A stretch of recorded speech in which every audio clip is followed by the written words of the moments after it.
অমিতাভ দাশগুপ্তের কাঠের চেয়ার।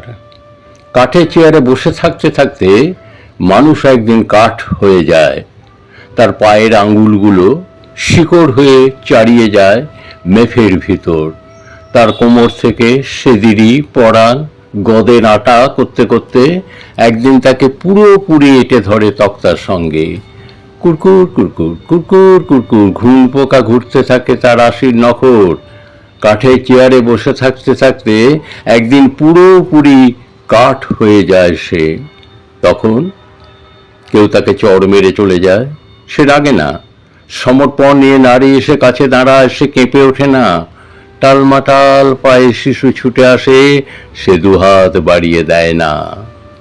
একটার পর একটা কাঠ জুটতে জুটতে সে এমন এক কাঠের চেয়ারে এখন, যা শরীরের সন্ধিতে সন্ধিতে শুধু জং ধরা ফিরেকের গান, ঘুরঘুর ঘুম পোকার গান, একটানা করাত চেরাইয়ের গান। যে হাতে একদিন সমুদ্র শাসন করত, তা এখন চেয়ারে দুই হাতল। যা দুই উড়ুতে একদিন টকবক করত একজোড়া বাদামি ঘোড়া, আজ তার ডান পা কেটে নিলে বাঁ পা জানতে পারে না। কাঠের অস্ত্র নেই, স্বপ্ন নেই, নিদ্রা নেই, হাহাকার নেই।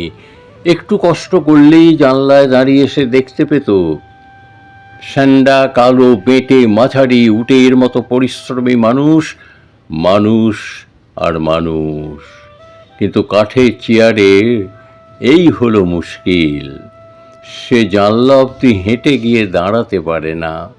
শুধু কাঠের ভেতর লোহার পেরে কাঁটা, তার দুটো চোখ। বাকি জীবন ভোর ছোট চেয়ার থেকে মেজো চেয়ার, মেজো চেয়ার থেকে বড় চেয়ার হওয়ার স্বপ্ন দেখতে থাকে।